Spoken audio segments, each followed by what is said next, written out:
This is Devin Royce's 2013 G56 truck.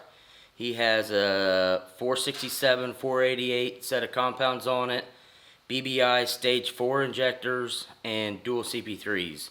He had dropped the truck off initially to fix a dead pedal issue, and we got that fixed finally, and now he wants to see what kind of power he can make, and so I'll flash a tune into it and see what we can do.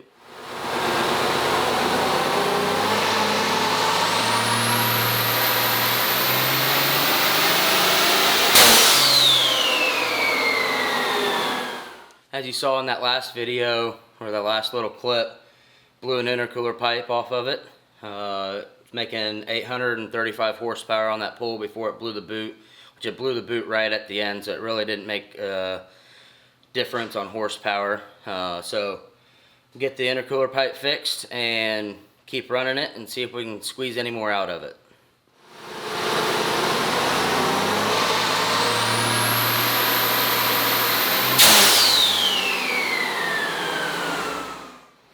So I had fixed the intercooler boot and went to make another run, and it blew again. So I shut the truck off, let it cool down a little bit before I fixed it, and about 5-10 minutes later I was messing with the bottom of the intercooler pipe, and the lower radiator hose blew off and gave me a coolant bath. Yay! So I'm going to pull it off to get the coolant or the lower radiator hose fixed and the intercooler pipe. Might need to V-band the intercooler pipe since it keeps blowing off. I'm guessing the motor is twisting too much, which is causing the boot to blow. So it made 835 horsepower. Once we get it fixed, we might, if we have time, we might put it back on the dyno. The customer might also come and pick it up the way it is. I'm not sure. So I'll get off the dyno, clean up the coolant mess, and go from there. Alright, we got Devin Royce's truck here after the dyno, and we're doing a little bit more to it than that. I'm putting a 5-inch exhaust on it. He just had a 4-inch without a muffler. He had an axle dump. We're going to keep the axle dump. We're also installing the pillar gauge pods, and we're putting the EGTs, the rail pressure and boost pressure sensor on the pillar there by the driver's side. Along with that, he wanted us to swap out a coolant tank. He said he had a little bit of a leak. Then ultimately what it had come in for, which we have already fixed and diagnosed, was the dead pedal issue. So we ended up, before we chasing wires, we just tried swapping off the pedal. And that ended up fixing it and taking care of that issue. So we got dead pedal fixed, we're dynoing it, and we're doing a few other odds and ends here and there, so can follow along on a process of what we're doing to Devin Royce's truck.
This is Brady Doyle's 2012 48 swap truck. He's got 100% injectors, 467, and a 10 mil. He also has an anteater controlling the 48 RE. We had sent him tunes roughly a month ago, and he brought it out here to throw it on the dyno to make sure that it's dialed in. So we'll make a few runs, get some few data logs, make changes to the tune file, and see if we can't get the max potential out of it.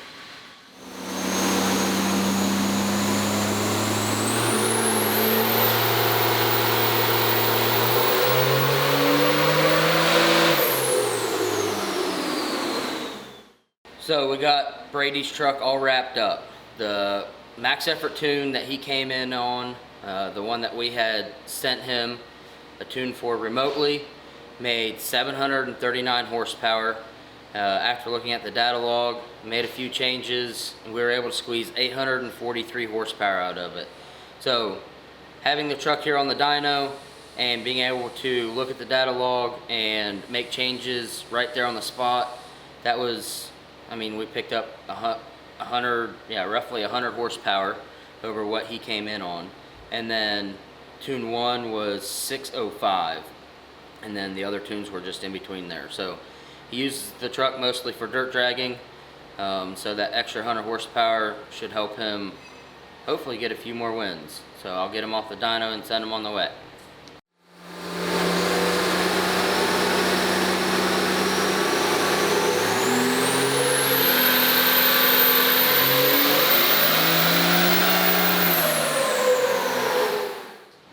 All right, we've got Mike Garver's 08 wrapped up. This is a truck that we had on the dyno a couple weeks ago.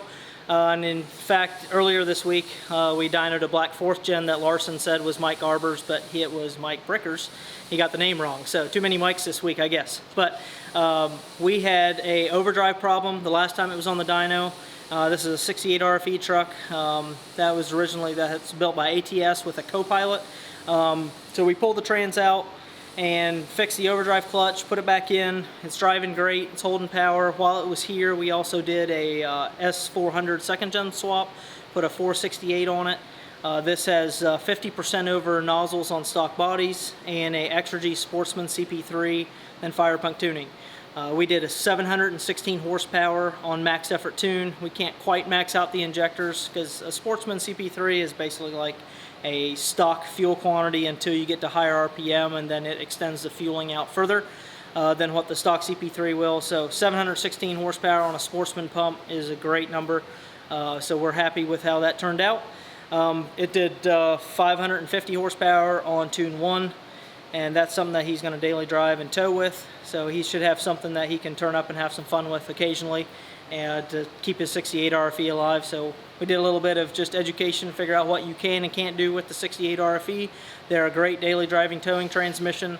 They are not the best for a hot rod that you like to do crazy shenanigans with. So if you're into burnouts every Friday night, going racing every weekend, and then the 68 is probably not the best option for you on a high horsepower application.